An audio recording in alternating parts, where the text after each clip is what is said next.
Good morning and welcome to the Content Capital. This is WESN. I'm Keaton Shaw, welcoming you to Talking Points. And this morning, later on in this program, we will be joined by our guest commentator, Alderman Daniel Pear from the Sangre Regional Corporation. She will join us at around 8:30 a.m. But in the first half an hour of this program, we are going to delve into the discussion of COVID-19. Now, we have not done so at length for quite some time. But now it's become important as part of the discussion simply because of COVID-19 vaccine legislation. Furthermore, over the weekend we heard that certain restrictions that were in place before have also been lifted, including those restrictions on unvaccinated minors who are now eligible to enter safe zones. Adding to that, there are no more hours in terms of the restrictions added to beach or rivers, so that they're now opened to the public 24/7. Alongside me is my co-host, colleague, and good friend this morning, Mr. Sean Michael Small. Good morning, Sean. Good morning, Keaton. And yeah, I would say that giving beaches and rivers more hours to be open, as well as the fact of letting minors access safe zones, because there was that barrier to entry for families, which hampered partially the economic recovery. I think that probably has been a long time coming, particularly since it's not as though there is a ready-made vaccine for children that we have available to us, nor have we necessarily heard of any significant plans for that coming through anytime soon. The thing with the beaches and rivers, I think that's just practical. How they reopened beaches did not necessarily make too much sense for me. I understand, or at least I think I understand the cabinet's concerns, the government's concerns of not wanting to encourage any sort of excessive liming. But at the same time, we're watching the news internationally where a lot of places are now opening up. The argument, of course, is that they're potentially more vaccinated than we are. They probably have had a higher rate of COVID infection than we do. So overall, they'll have more immunity, whereas we don't necessarily, or we might not necessarily have as much immunity. It's hard to say for sure who has not had COVID and who has had COVID beyond those that have been officially counted and recognized because it's asymptomatic.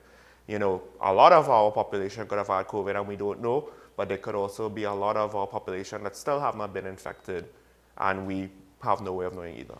Well, before we segue into the conversation related to mandatory vaccine legislation and what the Attorney General would have stated during a press conference that he held on Friday, effectively now we're more or less open. The major restrictions apply to safe zones and mandatory mask wearing within the public. Those are the major restrictions in place. Gatherings are still limited, but public gatherings, though they're limited, Sean, what we're seeing now with to the extent, the degree that we've actually reopened and we're progressing in terms of trying to reopen for economic recovery and for social/recreational/leisurely reasons. Do the restrictions that are in place, do they even make sense having them in place anymore? I mean, less wearing your mask in public, which is still important. Do the other restrictions still apply? Is gathering in public still making sense when we have beaches reopening to that extent? That when we still have all these events taking place, though COVID-19 restrictions are in place, don't get me wrong. Does it even make sense to continue with what is in place? I think sanitizing to some extent does make sense. I would think that social distancing and mask wearing indoors makes sense. Outdoors, we heard in the UK for quite some time ago, this is not even a recent thing, mask wearing outdoors was more of a preference-based scenario. So could they be modified? Yes. The question is, should they be modified? Populations have a tendency to sometimes take things too far. There's that movie quote, a person could be smart, intelligent, emotionally stable, secure, whatever, all the positive things. Individuals, easy to deal with. Mass populations, on the other hand, could be panicky, could be foolish, could be foolhardy, irresponsible. So you don't necessarily want to, take the risk of communicating something and then you give an inch and somebody takes a mile. However, generally, at this moment, because maybe you could have worried a bit more a month ago, at this moment, yeah, you could probably ease up things a little bit more. The need for safe zones is slowly coming into question. I can't say that it is in question now. I'm not a doctor, so I'm not expert enough to really give an opinion on if that could be removed or not.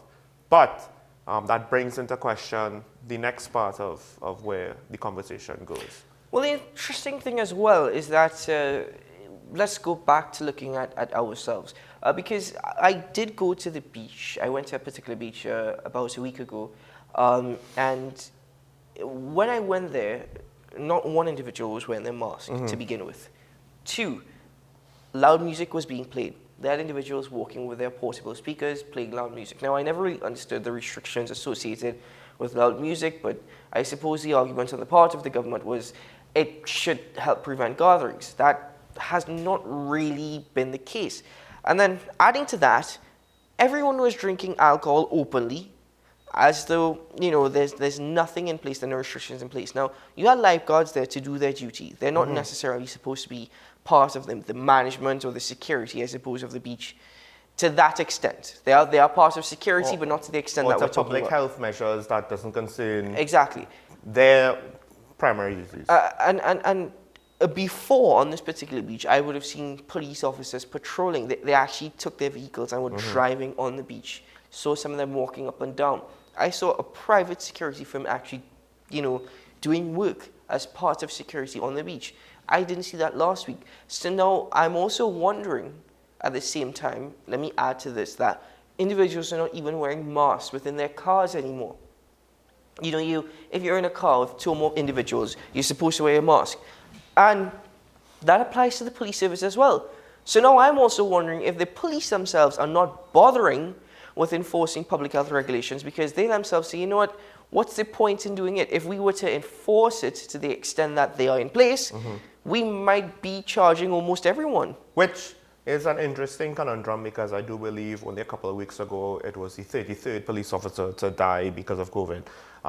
With regards to masks in cars, I think part of it is, now taxis, if I was in a taxi, I would probably be wearing a mask. I would very, very likely be wearing a mask. Taxi, maxi, whatever. Private vehicles where it's the same household members that more or less live together every day, I kind of don't see the point. I understand the argument. Now, there's a practicality of it where you can't necessarily allow that and then the police now have to look at a car from a distance and say, well, hey, are those people all from one household or are they from separate households? There's no way to tell. But now you do have to, the practicality of the argument potentially swings the other way. How necessary is it? Because again, all of these things, while they're not necessarily infringing on some constitutional right, you are inconveniencing people in a way and you do have to technically justify it. Otherwise, the law itself is going to be very difficult to enforce. You can't tell people, well, you could only walk on one side of the sidewalk. And then if they just don't do it, what are you going to do? Arrest everybody? So laws have to be practical, from what I understand. And if they're not, and if the police themselves find it impractical, then what you're going to do? And the irony is, this is one of those cases where it might be best for the government to figure out what they need to get rid of sooner rather than later, because again, it's the broken windows theory on law enforcement. You know, if you can't have these small laws, if the citizens won't pay attention to those, then people will see the society more as lawless and the big laws will get less respect as well. Now, very quickly, in relation to this, is COVID-19 restrictions, at least the ones that are still in place, now just a safety net on the part of the government? Because yes, we're 50% vaccinated and there's still always the possibility that there could be cases exploding. There's still that possibility which we must accept. Do you think that now it's a safety net, or do you think it's become politicized so that they can say, listen, we can do this? When everybody was saying that we should lift all these restrictions, we kept them in place because we're here for the people of Trinidad and Tobago, we're here for the overall image and well-being of Trinidad and Tobago, and therefore, this is why we kept these here. It's hard to say, in part, and I think this is what people need to understand. The science is not binary. It's not a yes or no situation, and scientists and medical professionals, they're not necessarily going to be able to say with 100% certainty, this is what's going to happen or this is not what's going to happen. Too many people want to get on the backs of the science because they don't understand that science, a lot of it is just based on what we could measure, what we could detect, what we could theorize, and the human body and viruses are both so complicated. And then medical science is complicated on top of that. So it's how those three things interact with each other. Could another wave happen, a new mutation, a new variant appear that might be more dangerous than what we have now? Yes, it could. But I say that as someone who is basically just having to admit all possibilities, because who could say with any degree of certainty? However, the trends globally, we will probably get some sort of warning. And I think the thing is, ultimately, the question with regards to vaccination has slowed down considerably. The gains of public health measures, depending, are limited at best. So to say that we need to worry about a potential boogeyman in the future, well, we could keep these things in place, but really and truly, if something serious came down the pipe, our vaccination levels are not increasing because of what public health measures we have currently, and our public health measures will not protect us if we have something like what we saw last year in May again. That is to say, we would have to reinstitute more harsher measures if we don't have the vaccination levels and we see deaths go beyond 20 per day, as we did even just as recently as November, December. Well, the COVID deaths have been in decline, but that does not mean that we should all jump off our horses and celebrate. I still believe that the wearing of masks and even the washing of hands before entering certain places, that should remain full-time. The wearing of masks, that's yet to be seen, but in future, practicing health measures are always recommended. There's a cost to these things, though. Sanitizing your hands is one thing. Washing your hands and then depending, if there's an electric blow dryer for your hands, fine. If there's paper towel drying, that one of the things that I found ironic was all the environmentalists that said, yes, cars off the road thanks to the pandemic. The amount of paper towels that has probably been we've gone through globally, that's just extra paper, 2 sheets to wash your hands. Like, you just literally watch a supermarket and just have a dustbin literally full to the brim of paper towels. I understand your argument, but there is opportunity in that as well, in terms of opening up a recycling plant. There is, there is a cost, but there is also an opportunity, and that is what we are supposed to look at. But recycling is, at times, not efficient enough to warrant it. So we see that in plastics, no matter how hard countries have tried. Recycled plastic is just way too expensive compared to new plastic. I'm not sure about paper and how well that will work out. The paper towels probably is a very, very good medium because it's not as though it's mixed in with a lot of things.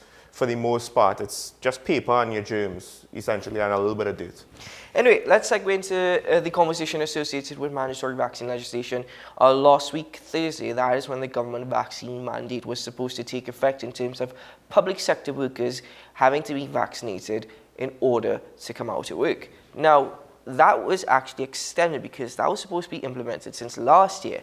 But the government chose to extend it until the middle of February for whatever reasons, mostly because of legislation lacking to support their mandate. Adding to that, the Attorney General held a press conference last week, Friday.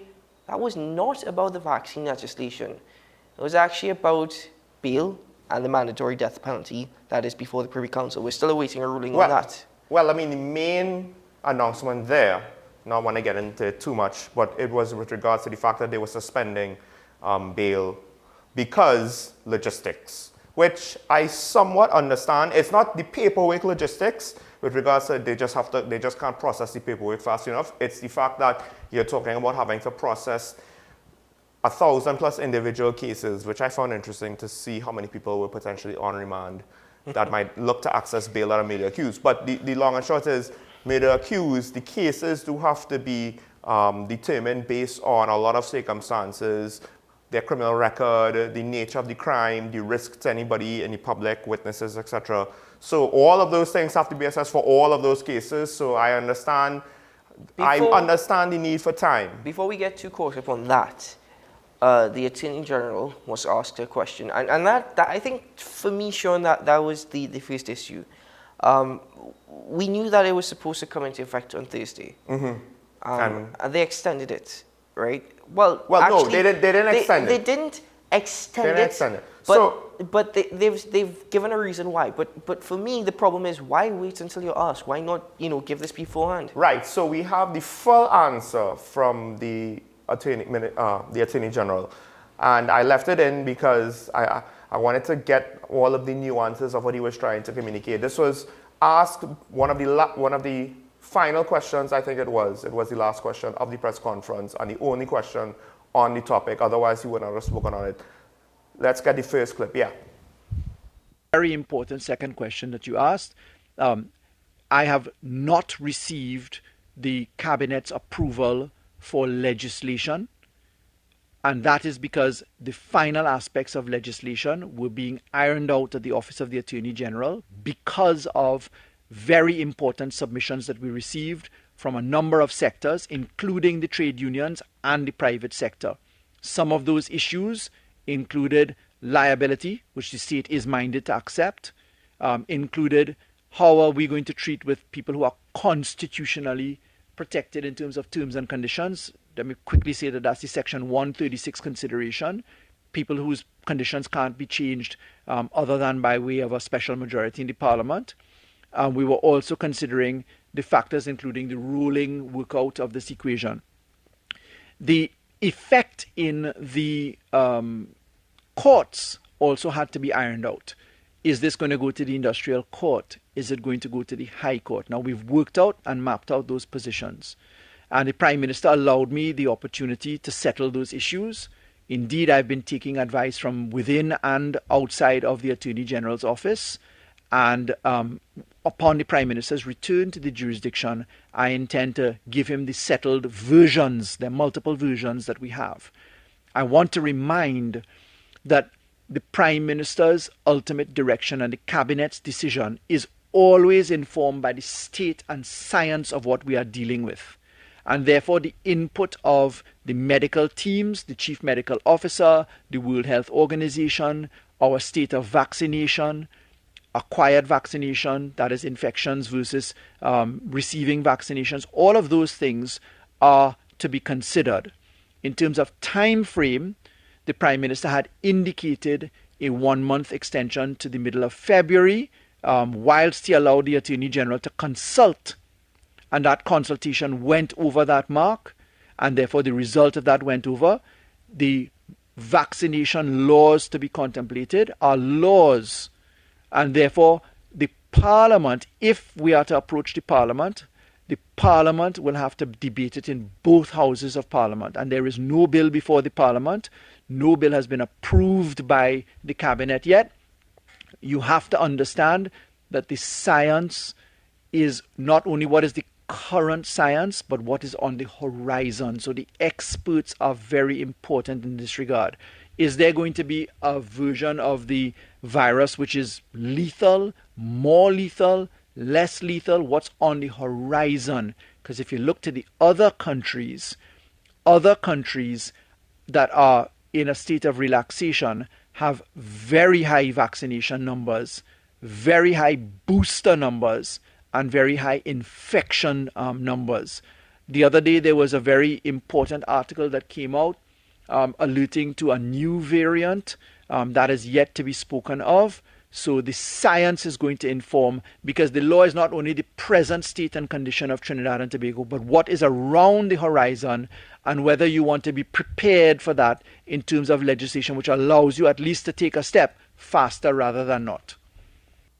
So that was the AG. And I have to admit, with regards to his role as a politician, he actually did a pretty decent job at the press conference. Now, the technical aspects of what he was saying, that's a different matter entirely. Because the delays in the time frame of what the government's deadlines implied, that time frame, get vaccinated by this date, or we'll extend it by a month. And then, as you said, they didn't tell us anything when the 17th of February hit. And now he admits to the fact that, well, legislation will have to be debated. So when legislation was not put forward weeks before the 17th of February, that deadline, for the most part, didn't really seem plausible from the very beginning. And it makes me wonder if the government is now looking at their situation. What is their true intentions? What is their commitment to any sort of mandatory vaccination policy? Because they didn't seem to be working with the deadline they themselves gave out. Now, this tells me, first of all, to the Attorney General, I will congratulate you on your ability to basically come out, give one long answer with so many different avenues, but at the end of the day, try to fool us once more. I congratulate you on that. That's really a skill and an ability that you've mastered. But putting that first comment aside, we were fooled again. We were simply fooled again. Maybe he has stated, yes, okay, the science, we have to work with the science and what is to come. But we always knew this. We always understood this. We knew this. In fact, this is what the medical team have been preaching since the start of the pandemic.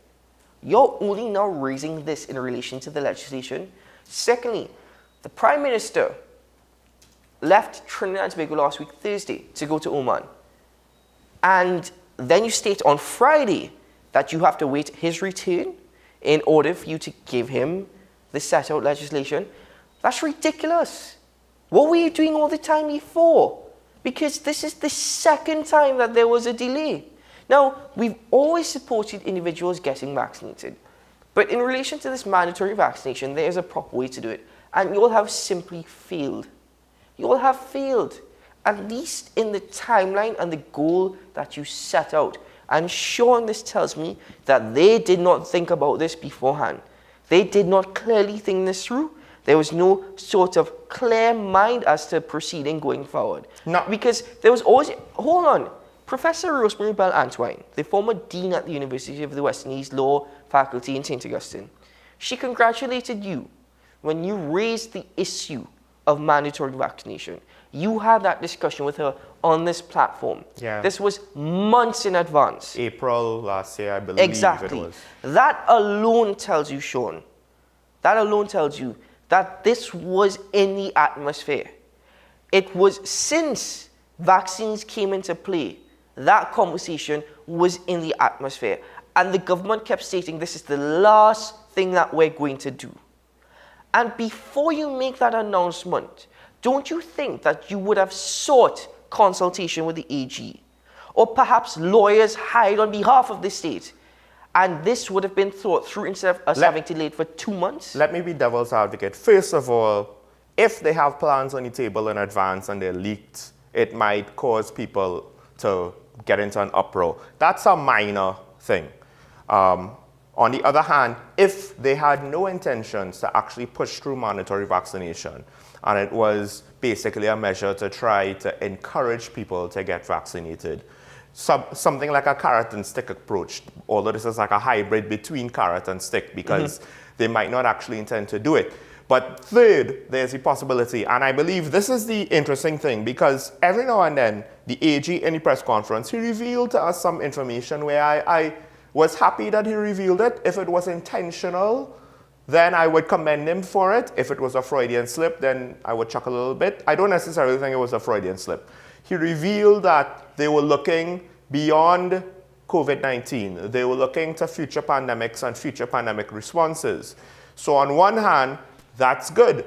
If really and truly you're not necessarily looking at mandatory vaccination as the means to deal with this, but you are looking to the future and want to be prepared for that, fine. The problem I have there is mandatory vaccination should be based on the virus and the specific circumstances. How dangerous it is, how necessary is the vaccines to the population.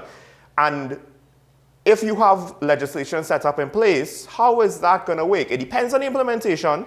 It depends on the implementation. But trying to set things up in advance does give me pause, because now I don't want the flu vaccine or some other vaccine to be mandatory for no reason. You raised a valuable point, and that is why I say what the Attorney General stated was nonsense. Simply because, and I'll just elaborate a bit further on what you stated, this is about a COVID-19 policy. Future pandemics future pandemics, I understand that we're looking at legislation, but what the Attorney General would know is that legislation, and when argued in the court, sets precedent for the future. So if the legislation is laid on COVID-19 and it's argued in the court, it sets precedent for the future. What I'm stating is that because it's surrounding COVID-19 now, that argument on his part in terms of what is to come, it's fair in terms of we don't know what's to come with COVID-19. But this cannot be applied to any other situation. That's if it is written specifically for COVID-19, as opposed to some sort of amendment to the Public Health Act. Remember, this was a COVID-19 vaccine mandate. Right, but it could be a law to treat with vaccines generally and not specifically to COVID-19. You see, they have been looking at the multiple avenues, and maybe those are the multiple avenues that they really were looking at, and not so much how do we just force through mandatory vaccination now, which partially with their continued opening of different areas of the economy and society, it's almost like that is a little bit of a admission that, hey, mandatory vaccination's not that important as much as it was this week, because beaches open, kids could go in cinemas, kids could go in restaurants. I simply go Grills back open. to stating, just based off of that, I simply go back to stating what I initially said. We were fooled once again, and it's just not adding up to me. It's not making sense, and I do not think that the government, as with many other things, have thought this through. I will always try to be fair as best as possible, but in this instance, unfortunately, I am not very much eager, nor am I enthusiastic about what was stated on Friday, nor what is to come. But as always, on Talking Point, we'll await to see what is laid on the part of the Attorney General, and we will discuss it again in future. For now, we take a break here on the program, and when we return, we welcome our guest commentator this morning, Alderman Daniel Pear. Stay tuned to the program.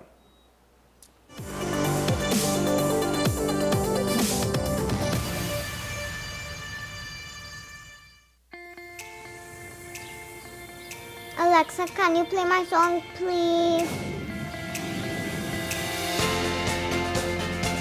Every day across Trinidad, Flow is connecting communities near and far. Our dedicated teams are always working to keep you connected to the world beyond your doorstep.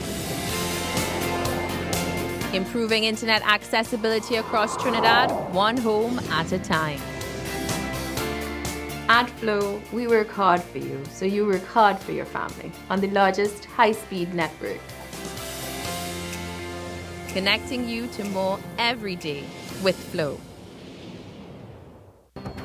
The issue, the continued rise in the price of flour and its impact on the cost of living in Trinidad and Tobago. How should we go about it? I want to ask you, what has been revealed to you about the state of vulnerability in the country because of this exercise and because of what we're going through? Is the government losing the war on the vaccine front? The discussion should revolve around the common good for the greatest number of people in Trinidad and Tobago. How do we inculcate a sense of respect and regard for people who may not be of your own political ilk or persuasion? The communities are now being used by political opportunists. So when the tables are turned, it's the same way.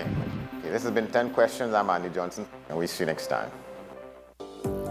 Join me, Sule A. Joseph, as I delve into the day-to-day psychological issues plaguing our society. We will discuss behaviors that encompass the biological influences, social pressures, and environmental factors that affect how you think, act, and feel. Sight, Thursdays at 11:30 a.m., only on WESN, Content Capital. Let your voice be heard. Call Madam Fix-It on WESN, the only place that effectively helps you with your woes. Having problems getting onto government agencies, water woes, NIS and pension problems, potholes, and much, much more. Call me, Madam Fix-It, every Monday, Wednesday, and Friday, right here on WESN. Let me fix it for you. It may seem like the hardest thing to do right now, but we all need each other to wear a mask, wash our hands, watch our physical distance, and stay at home. We need you safe. Together we can make the difference. Together we can curb the spread of COVID-19. So let's be responsible in our actions. The Trinidad and Tobago Red Cross Society. Mission-based, people-focused, community-driven.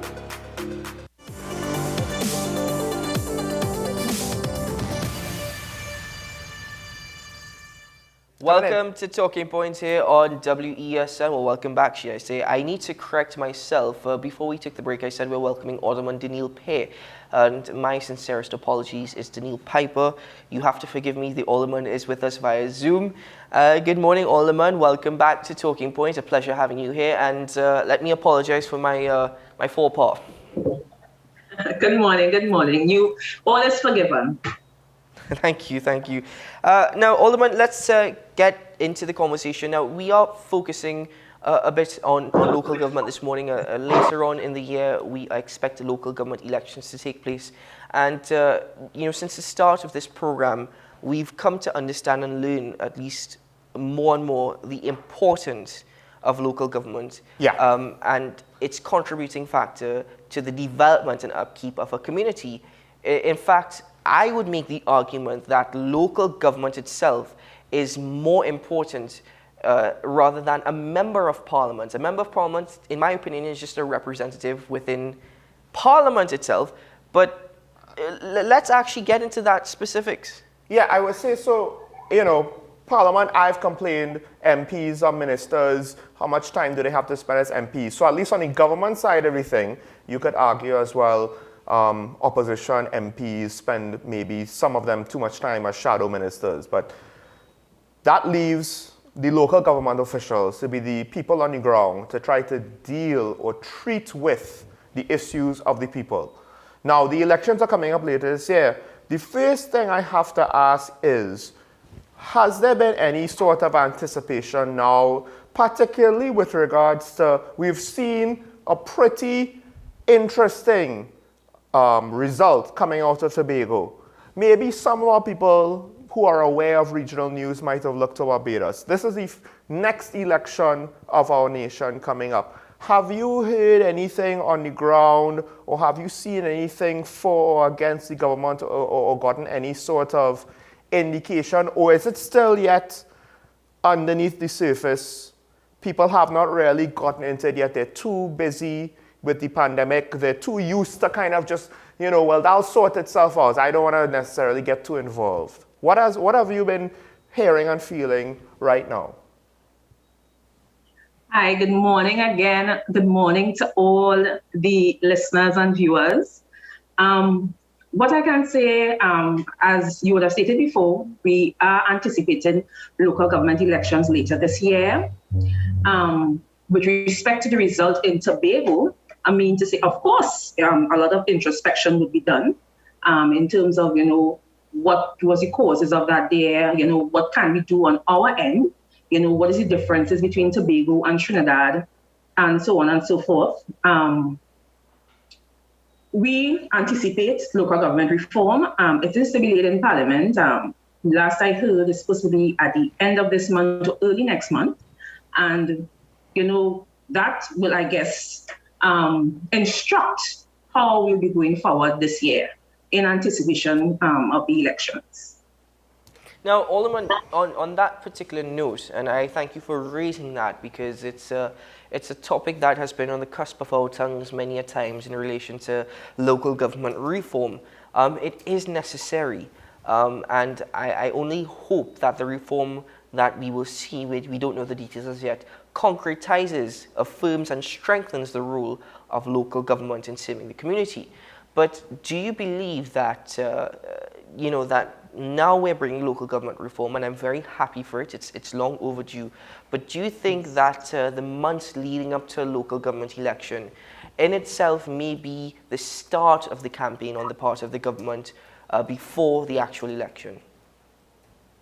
Well, I mean, some persons would say that, but we have a way in Trinidad that anything that happens in an election year, it is due to elections. And that is certainly not true. Local government reform, it came to Parliament, it went to JSC, where we have both members of the government and the opposition, who would have contributed to what is supposed to come forward. And, based on the bills that are being brought to Parliament, it came, and, there was a clamoring for it to come sooner rather than later. But given the many issues and circumstances in the country, there would have been other bills that would have sought, probably precedence. Yes. So I won't say it is a election gimmick. It is something that has always been on the card. It has always been in the Parliament outside of the election year. So we'll see how it will move forward. Now, going back to the role of local government in terms of serving your community, I alluded to the fact that, well, at least in my opinion, the role of local government serves better than the role of a member of parliament. Do you think that we've actually restricted our ability in terms of enforcing local government, in terms of strengthening their role, because we're too afraid to, I suppose, diminish the powers of a member of parliament and give more power, which in itself may be a more autonomy to local government? Have we tried at least to restrict that rule? Oh, well, what I can say is that the role of a member of parliament is certainly different from a role of a local government representative, first of all. A member of parliament, they are tasked with going to the parliament and, bringing forth policy and enforcing those laws, right? A local government representative, as you would have said, we are the ones that are on the ground. While we are tasked, basically, they are for local government, we are responsible for the secondary roads, some drainage, public health issues for the most part. And those are things that, you would see, that is what is the main everyday issues of the citizen. So I won't say that it will diminish any role of any member of parliament, but it will ensure that, the resources that are needed for those everyday issues to be addressed, it will be given to the local government reps. Hence, why, again, we were speaking about, local government reform, why it took so long to come. You remember there are many different bills that have to be put in place. Yes. Many different things that have to be put in place. And we know the main one, the word where everybody is afraid to say in terms of property taxes, Yes, yeah. that is the impetus to drive local government forward. So I do have to ask, because I believe the local government of your area, Sangre Grande, that is in opposition control, correct? Yes. We are a UNC-controlled corporation. So now, how has that been? Because usually in Parliament, you don't necessarily see a good working relationship. We've seen a good working relationship so far between the PDP of Tobago and the PNM of central government.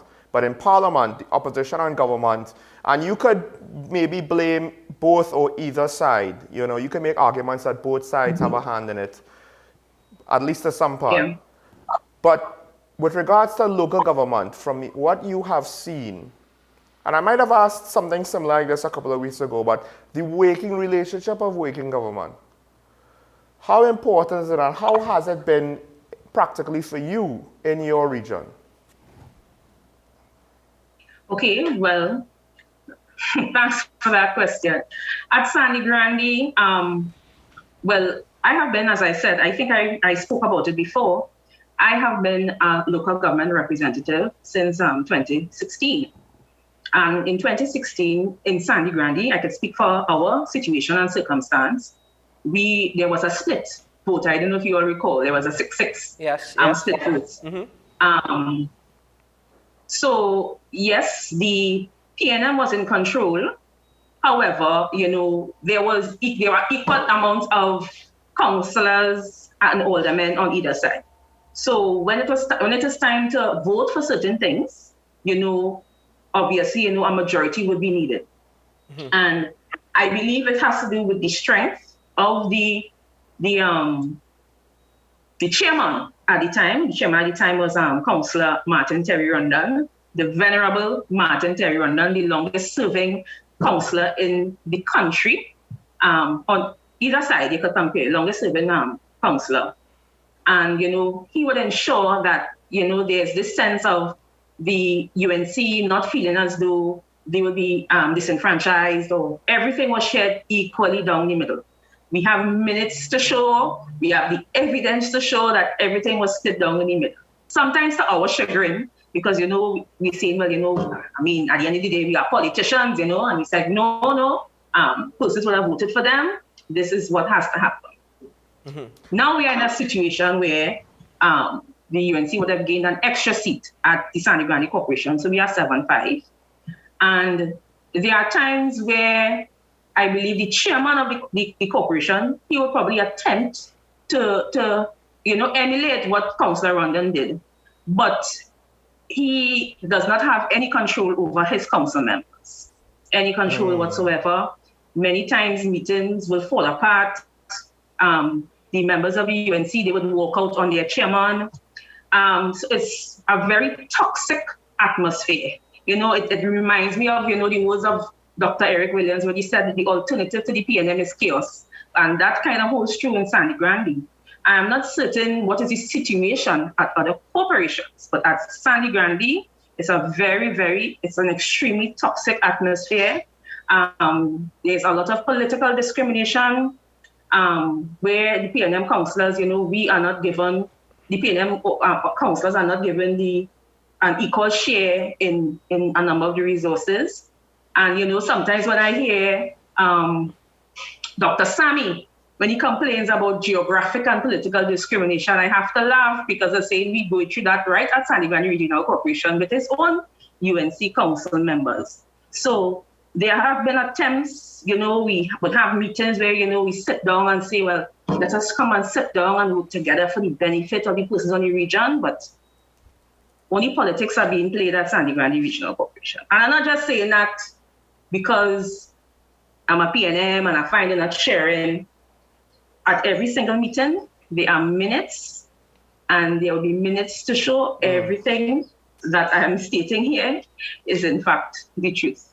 Now, on that point, Alderman Piper, we've actually heard that coming out from many councils throughout Trinidad and Tobago, many regional corporations, that that seems to not be only to the Sangre Grande Regional Corporation. That seems to be something generally within most councils throughout Trinidad and Tobago. But it's striking to me that that is taking place, and yet still we're pushing for local government reform, which is very much needed.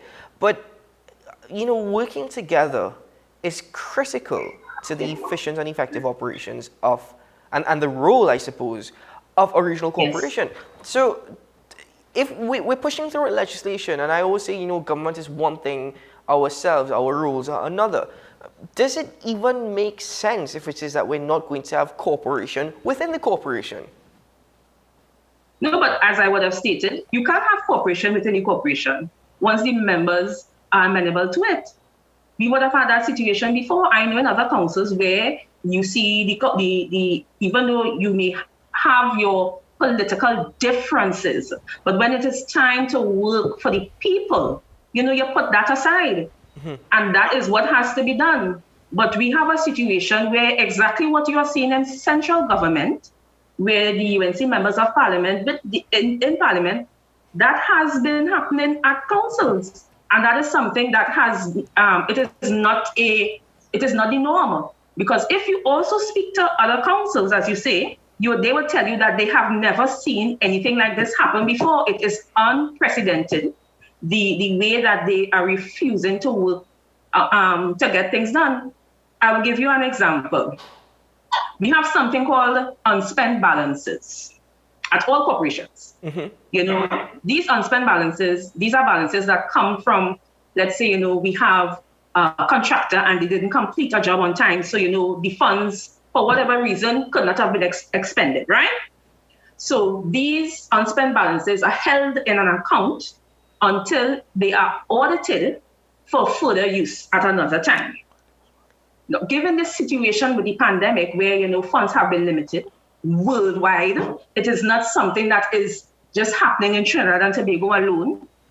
The Minister of Local Government would have advised chairman, would have allowed chairman, given his powers, to use the unspent balances to assist in the runnings of the corporation. Yet at Sangre Grande Corporation, the councillors, the UNC councillors, would have refused to use the unspent balances, stating, they want to get a total balance. Despite the financial officer explaining, these are unaudited accounts. So if they are unaudited, I cannot give you a final balance. However, once it is, you ask for a certain amount of money, we can ask and get permission and we can get the money used. But they just use that as basically an excuse. So all about... So hold on. So in doing so, what they would have done is basically try to stymie the normal functioning of the corporation. And the only way that, we were able to use those funds or have access to those funds was that the PNM council members had to vote with the chairman, and the chairman had to use his casting vote against his own UNC members. So all about So you understand what I'm saying? Yes, go ahead. Well, there is a question that a caller had that I forgot to ask you last week, and it'll segue into maybe more with regards to the responsibilities of local government, because I do kind of wonder if... And to a certain degree, the unspent balances. Yes. I do kind of wonder at times if we might not necessarily be aware. I don't think regional corporations necessarily line up with constituencies of members of parliament.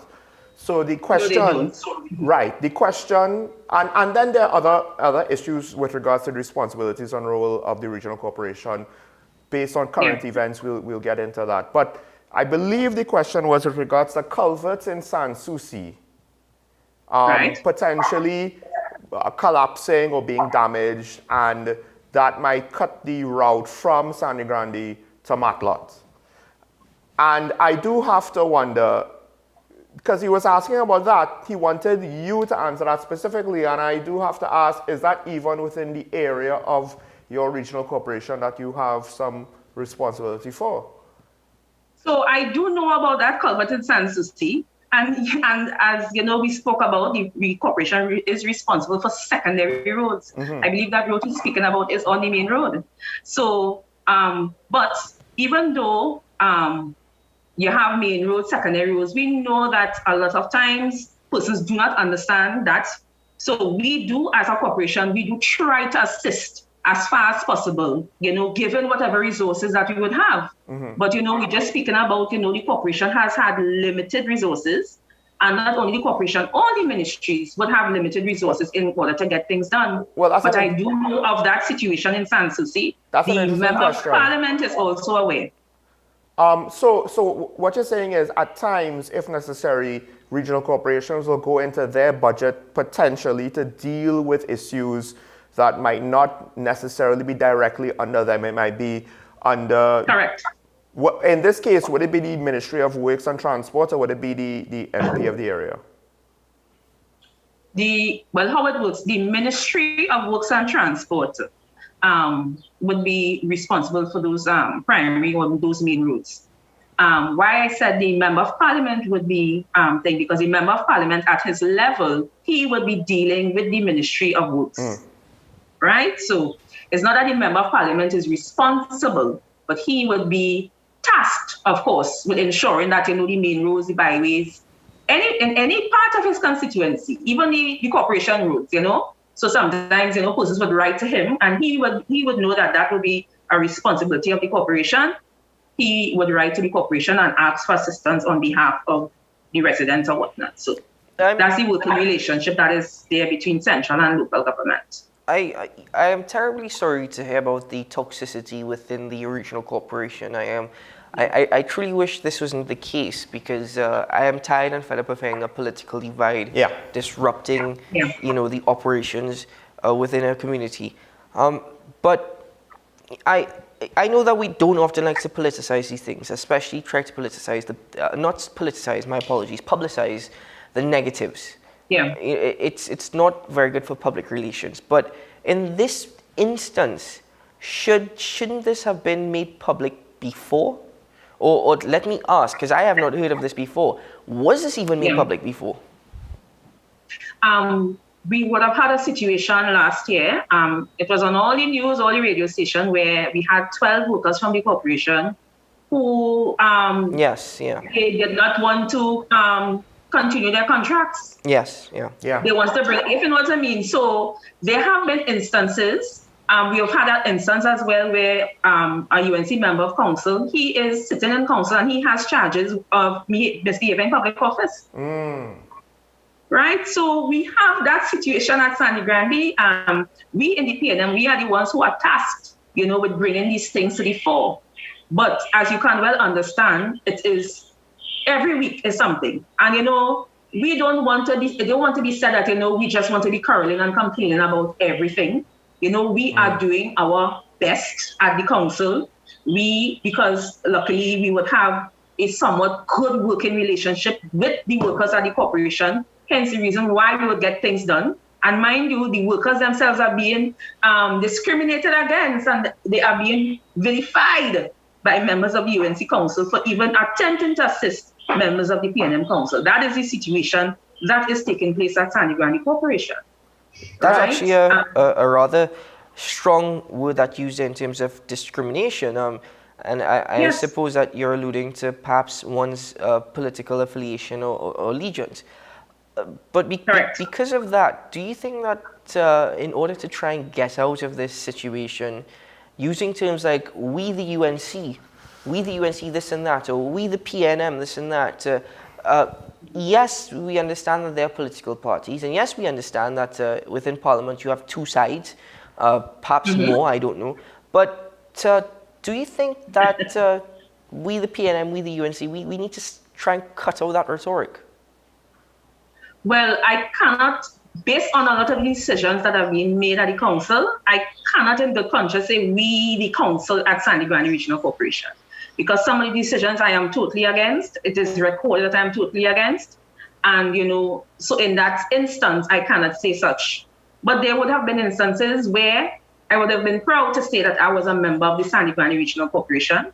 And I would have stated that we, the members of council, I would have held previously 2 days of fun for children with special needs.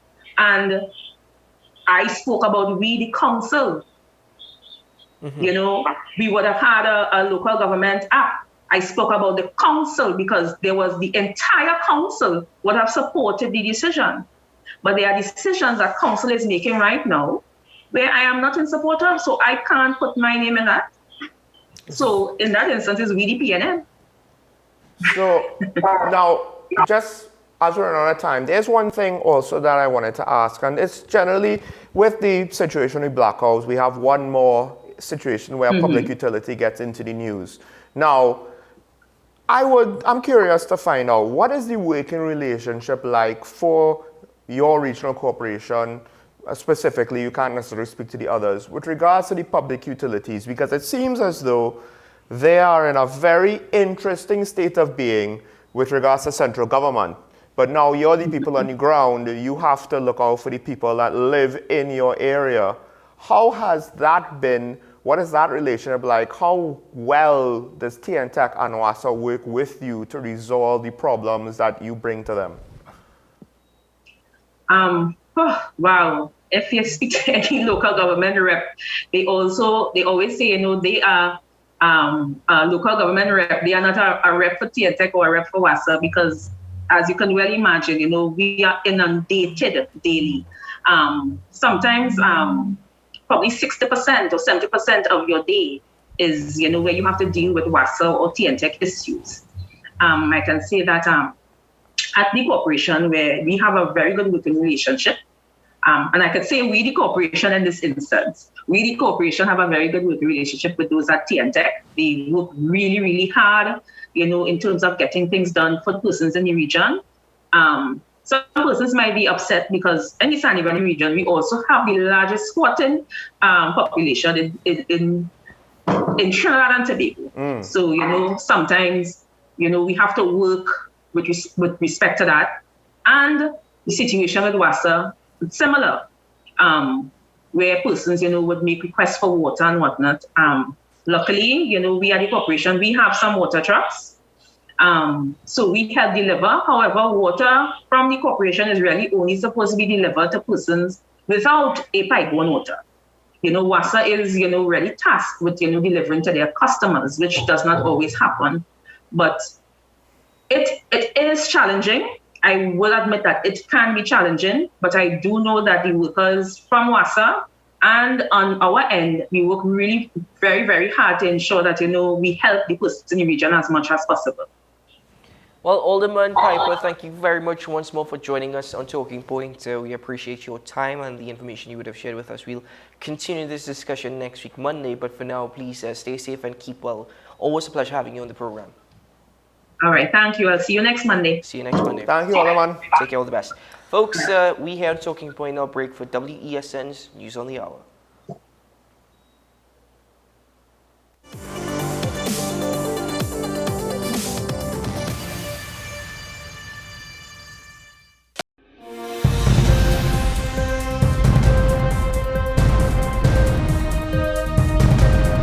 Seven is out, all day is in.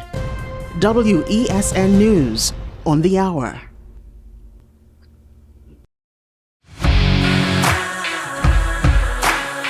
Every day, we communicate through stories. Stories of ourselves, our challenges, our goals, our experiences, and our aspirations.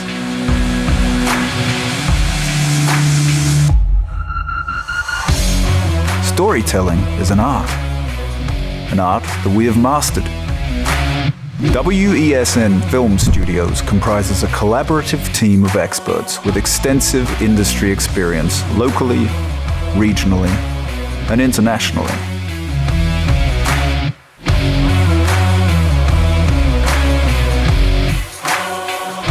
The ability of your business to successfully communicate with your preferred audience depends on the strength of the stories you tell. Your vision should be communicated in a high-quality, professional, and creative way.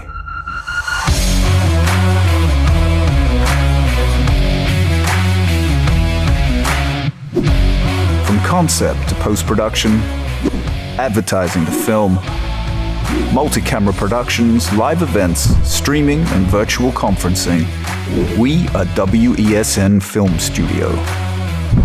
Let your own unique voice be heard and your vision realized. Call us today at 628-5835 for your next production.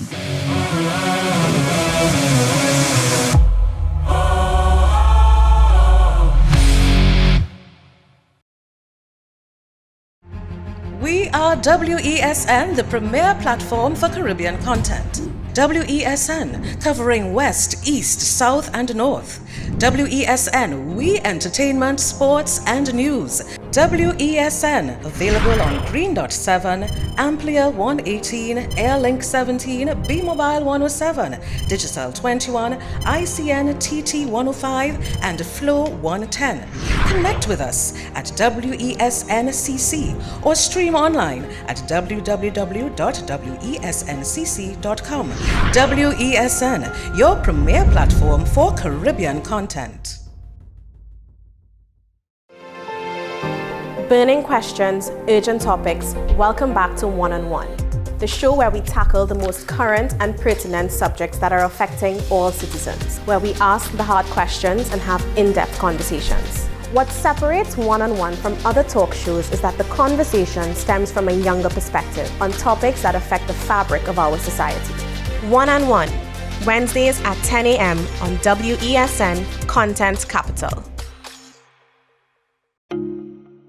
It may seem like the hardest thing to do right now, but we all need each other to wear a mask, wash our hands, watch our physical distance, and stay at home.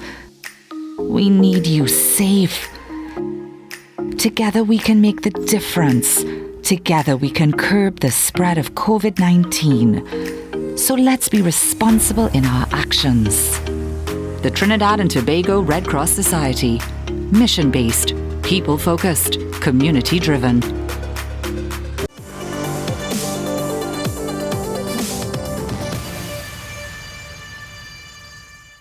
Yes, we hear you very much loud and clear. Our directors in Master Control, always having some fun on a morning. Good morning to Brian and Ryan, as Andrew would put it. As Andrew put it, yes. So we weren't the first ones to let out your names, guys. Just say. Yes, we weren't. So anyway, folks, let's open up the phone lines this morning where you can have your say, you can have your contribution. We always welcome that on Talking Point. I'm going to repeat. Please, we welcome you to make your points, but be brief as possible. Get to the point because we would like to give other callers a chance. So join us on the program now, 623-9376, 622-9338. It's Monday morning. Let us now take a look at, well, before I segue, I'm sorry, you had a point to raise. Because we saw on news, and I didn't necessarily look at it or give it the full attention this morning. But I'm kind of wondering now with regards to the, I believe, is he still a temporary senator, Dr. Gopi Singh? I'm not sure. I'll have to double check that. So his calls for a criminal investigation into the management of COVID-19 based on the report, which I have not gotten the report in hand, but based on the media, the news media reports on what that medical report contained, I'm not entirely sure with regards to what is the basis on a practical level that the senator, the opposition senator, is standing on. But we do have a caller on the line. We'll elaborate on that a bit further. Good morning, caller from Aruka. Good morning. Good morning. Please turn on the volume on your television. We can hear you. How is everybody? We're doing well. Please turn on the volume on your television. Have to listen through the telephone. Yeah, I want to sing a nice little song for you. All right, sure, go for it. Go for it, man. What is going to happen in a little while from now, when forward times has passed away, and this world has turned around? Children now I see, wandering by the street, hunger and poverty. Some once forget their destiny, but who is going to be the one? Who is going to be around? I hope their times won't be sad. Say a little prayer for the children, say a little prayer for the young ones, say a little prayer that they might grow to see the world more beautiful. Say a little prayer each night and day, say it before you pass away, so their hearts may be filled with joy and harmony. They roam the streets at night, they learn to steal and how to fight. Their tender hearts are filled with war. No love they'll find behind prison's door. You gotta be aware, in their hearts there must be no fear. Go ahead, you must be brave. Much more love that you could give. But who is gonna be the one? Who is gonna be around? I hope their times won't be sad. Everybody have a nice day. And to you, caller. Thank you very much once more for calling in on the program and starting us with what I will describe as a pertinent message. What I'm saying is that we have to think about the unborn grandchildren, as a certain caller would put it. The unborn grandchildren of Trinidad and Tobago, as one particular caller would put it. So good morning, caller from Chagonas. Good morning, gentlemen. Good morning, Professor. It is amazing to listen to your guest this morning. She mentioned local government reform, which I have told you, out of that came passing property tax to the regional authorities, once she in charge of. And she is complaining of a lack of revenue, and property tax has been historically the methodology for financing local government. And you ask her a question on that. She talked about Terry London, the longest serving member, and I had to visit Togo after maybe a period of 30, 40 years last weekend. And that beach they have in Togo is about the best they have in Trinidad. Mm-hmm. It's one of the few beaches that have a reef outside for checking it. And when I went there, I was shocked. The whole beach is covered with a set of shacks. There's hardly any place where there should be a place you could park a long time. And I don't know what is going on there. Right? Those are the things, if we could have spoken to her, I would have asked her about. Any question this morning, gentlemen? Or we should have hung up and then you lambast me? We don't lambast you. I agree with you. 90% of the time I point out where I agree with you. I lambast him sometimes. Well, yeah, that's you. That's his fault. That's also don't lump me with him. Thank you very much, Professor, for your contribution. Right? I am agreeing point. He is lambasting point. Combined, we are talking point. I wouldn't say lambasting point. I would more say perhaps the provocative point. I don't know about that one. Anyway. That makes it sound more than it actually is provocative. Provocative is better than lambasting. Anyway, good morning, calling from Port of Spain. Good morning to you, people. Morning. You know, I do truly appreciate the trend of conversation that you would be seeking to develop this morning with respect to the COVID. Yes. I believe we have come to the point, and I say this specifically for Sean, that we have come to the point where we have got to revert to normalcy. Mm-hmm. I think if the government does not understand how to do it, the first thing we should do is prepare the schools, open back the schools, open back the schools, open back the schools. If schools are reopened in this country, the country will return to normalcy. Mm-hmm. All the small commercial activity will begin to live again, because it is the whole question of the cycle of schools that drives, for example, the production of certain products and goods and services. Mm-hmm. If we do that, we'll be back in business. Mm-hmm. The other point is this. If we are doing all these varying activities around the country, why are we playing, footsie with the thing? I mean, Australia opened back up and welcomed people from all over the world, and they already opened it back up. But they are observing certain protocols, yes. The wearing of the mask, washing of the hands, and so forth. We could continue to do that for a long time. Mm-hmm. Yes. But we could open back up the country and get on with life. Mm-hmm. I think we've got to understand that the wearing of the mask is something that will become, just as how the Asian countries came out of SARS wearing masks and continue to wear masks. Yes, many of them do, yeah. Yes. We've got to do it. We needn't follow Madman Boris with his thing about stopping wearing a mask and things like that. But we could wear masks. We could wash hands. But we could open back up our country. Yes, I agree with you, Kola. Now, I would hazard, I guess, there's nobody in the cabinet this morning who has even an inkling of what we speak. And I leave it there this morning. Mm. Thank you very much, Kola, for your contribution. I will say this. A lot of our international traffic or travelers coming in, they might be business, which that, for the most part, even when the borders were closed, oil and gas, certain people might have been exempted through, I believe, or at least that was on the horizon. But with regards to the borders opening completely and everything opening up completely, yeah, we don't really have visitors and tourists that would even give us any complicated issues like what Australia opening up completely would be, or letting tourists in. Australia has opened up. The western state of Australia has not opened up, the western province, simply because, when they do open up in about 2 weeks' time, they will actually require 3 doses. The 2 primary doses and then the booster. But to us, we don't even, I'll say it again, we don't even really have to worry about tourism with regards to opening up anymore. Because we have what's already out there. We don't have to worry about a new variant coming, at least not right now. What we really just have to consider is internally, how are things going? Are they going good enough that we can open up?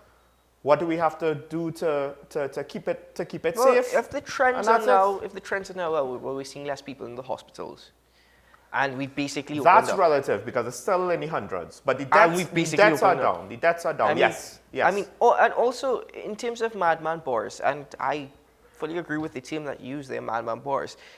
Boris Johnson is only proceeding as he is mostly because of his political stability is under question. It's been undermined. He is in a serious situation, which if he gets out of it, I will be totally shocked and will have no idea how to fathom that will be allowed. I think his Minister of Health is questionable, but to be fair, I only saw a couple of press conferences that he gave.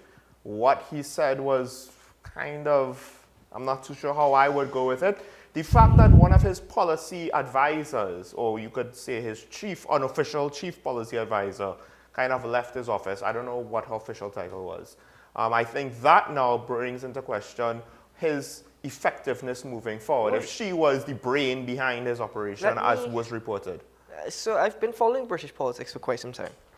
And I will tell you in relation to the Boris Johnson cabinet, I question their cabinet big time. Huge. Often I say, well, boy, at least there's one other government that is worse than probably the situation that we're in.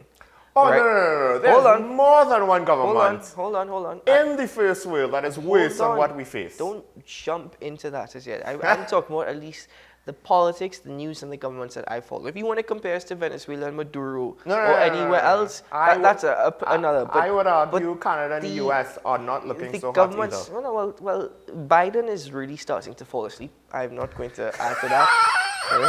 If he wasn't asleep before, but let me not. But in terms of Boris Johnson and his cabinet, Priti Patel, Rishi Sunak, even his foreign minister, I forgot her name now. I was listening to her speak over the situation between Russia and Ukraine last week. She was actually in Russia. And listening to her talk, I'm like, I cannot believe that this is the most senior foreign diplomat on behalf of the British government who they've now put in that position to deal with the situation between Russia and Ukraine. I'm like, if that is the case, it is way better to send someone else. You could bring back Corbyn from the opposition bench and send him on behalf of the Conservative government because it's terrible. That's a government that was put in place to carry out a job.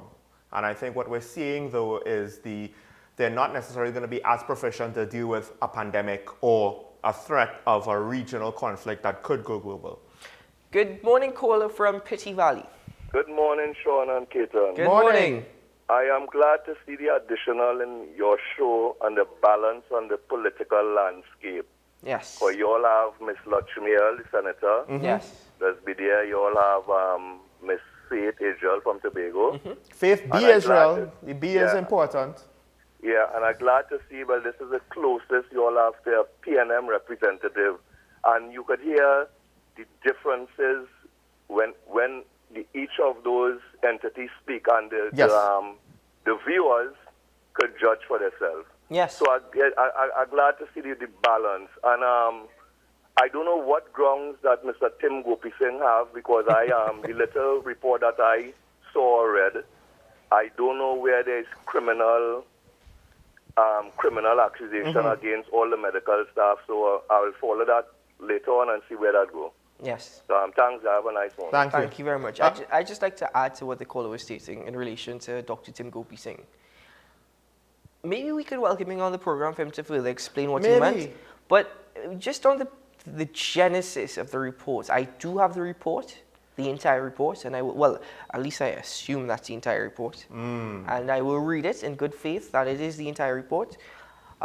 Just on the genesis and the little bit that I have gotten into, I do not see what he's quoting as criminal negligence, and this should be sent to the DPP. The quote in the media says they weren't able to detect any delays in the provision of care, which might have led to a negative result, and also that the reporting, they essentially said that the COVID deaths were reported properly.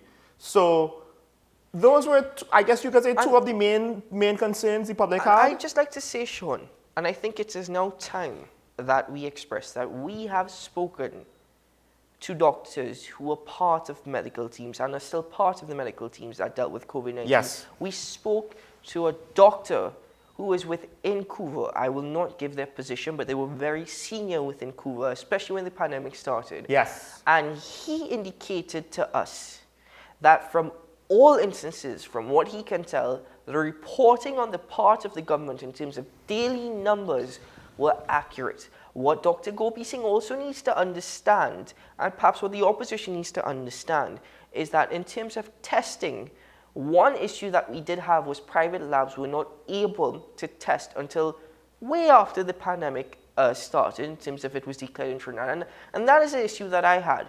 But eventually that became part of the entire plan. The testing aspect of it, we went to CARPHA. And CARPHA was a regional body. CARPHA is a regional body.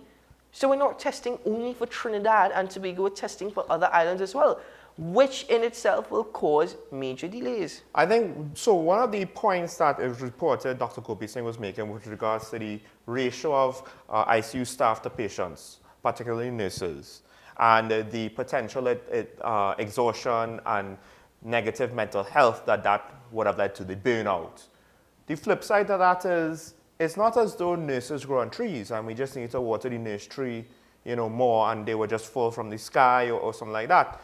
Globally, you could argue there was a shortage of nurses at one point in time.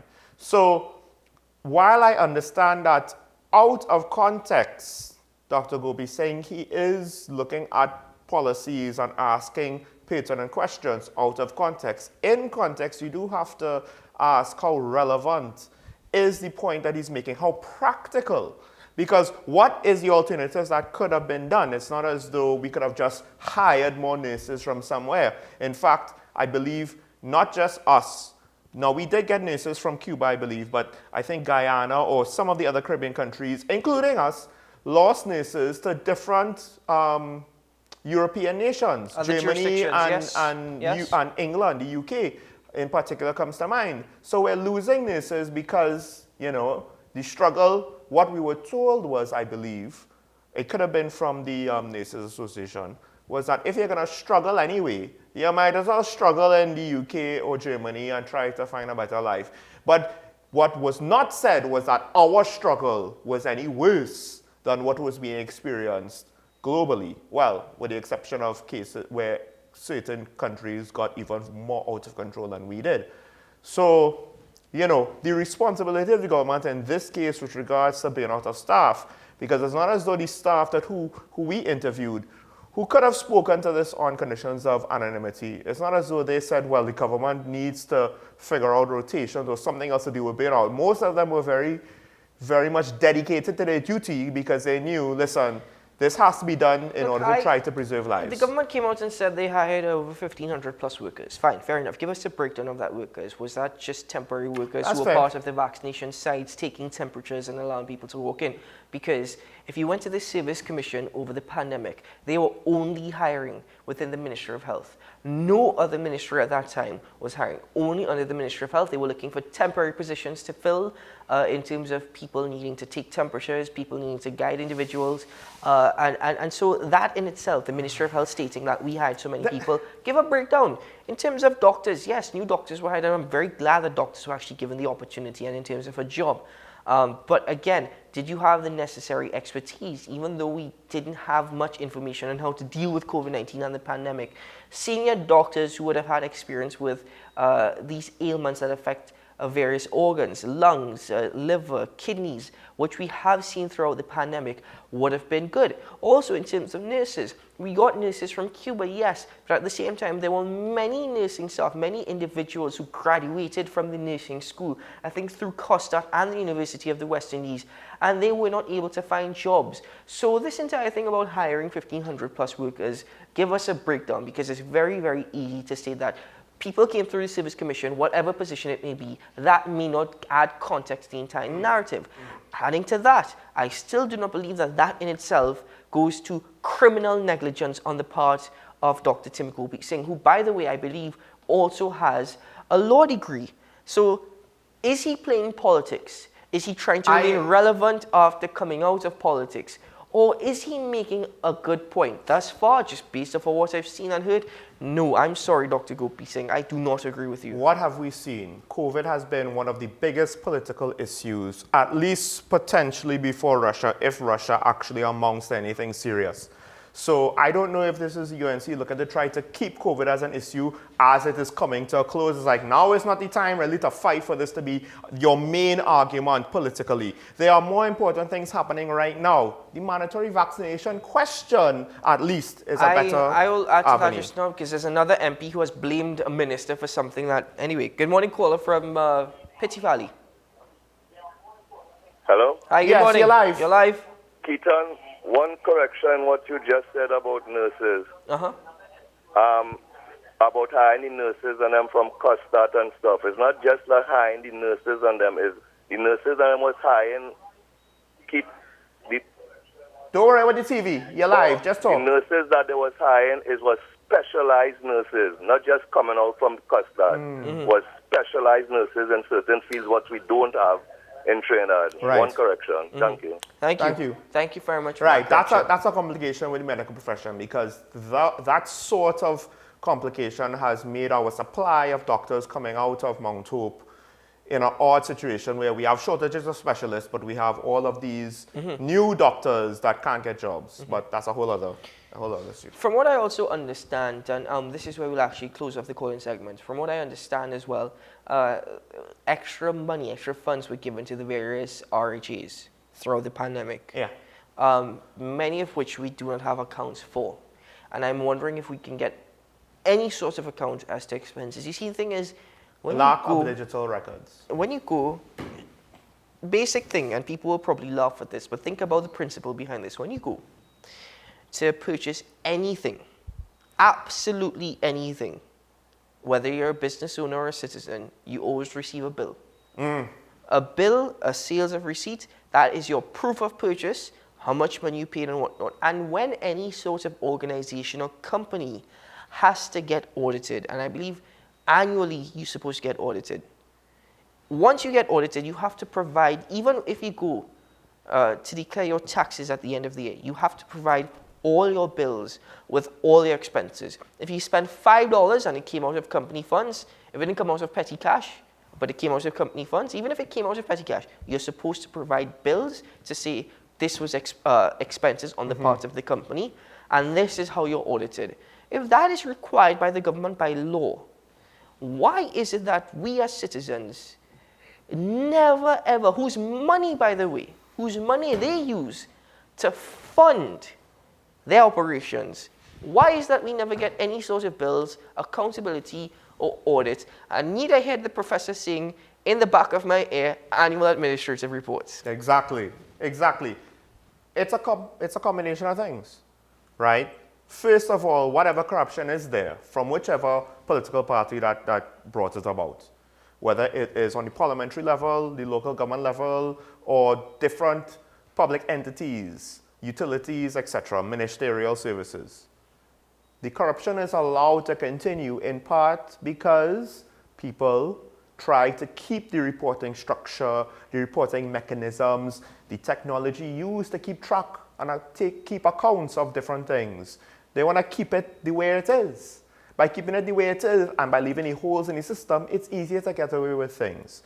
So easy example to that, I think I might have mentioned before, I heard of one government office, they had fingerprint scanners for their clock in and clock out. Because if you just have to sign in, you could sign in for your friend who wasn't actually at work, but was getting paid. And then what did they do with the fingerprint scanner? They scratched up the scanner. They destroyed the scanner because there was no way to fool the scanner. I mean, I guess they didn't try to commit fraud by getting a false fingerprint. So they scratched it up, they destroyed it. Which is not entirely impossible, by the way. A basic measure to control the hours, to account for the hours that you've worked, was circumvented. So the other thing is the fact that we're just not digital. Too many things are done by hand, and the digital technologies that we do have, some of it is probably so old that it might as well be analog. It's ironic that after stating that they tried to use fingerprint ID, that we go back to saying we're not digital. Right? Yeah. Is the police service digitized? Do we have a fingerprint database? Do I all always of our criminal records, arrest records, There was judiciary records, how computerized are they? There was a robbery recently in La Romaine, and a part of the report we saw officers of the CID dusting for fingerprints, Yes. and I asked, I said, do we even have a fingerprints book, a logbook, or, some sort of database Listen. for them to match this? Listen, there's a reason why criminals could leave Trinidad and hide in Tobago. Because it's difficult to... Anyway, so that's a whole other kettle of fish. Public sector reform and digital transformation, folks. What you just said there. Anyway, I'm not going to touch that with a 10-foot pole. Anyway, folks, on behalf of my co-host and colleague Sean Michael Small, I'm Keaton Shaw, wishing you all the very best in your daily endeavors. Thank you very much for joining us this morning. Wash your hands, watch your distance, and wear your mask.